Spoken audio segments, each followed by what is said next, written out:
तर गाईज मी सोन्या आणि मला जायचं होतं आज कॉलेज. तर गुड मॉर्निंग गाईज.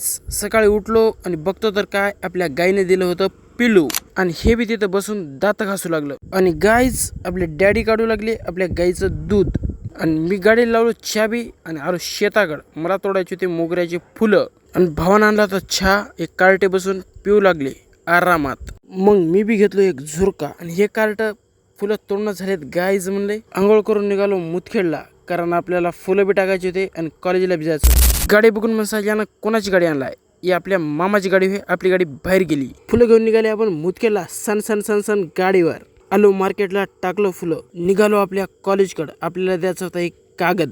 कॉलेजमध्ये पोहोचलो गाईज आणि हेच ते कागद नेऊन देतो सरला. तर गाईज कॉलेजला होत्या सुट्ट्या. तुम्ही म्हणसाल याचं कोणतं कॉलेज होय? तर गाईज आपल्या सुट्ट्यामध्येच काम होतं कागदाचं. आपलं काम झालं गाईज, निघालो घराकडे. आलो गलीत आणि हे बापू करू लागले उघड्यावरच आंघोळ.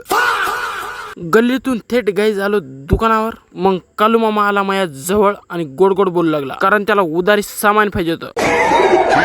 मग आला आपला श्री आणि श्रीला दिलो चाय. श्री म्हणला भेटत गाईज आपल्या न्यू व्लॉग मध्ये. बाय.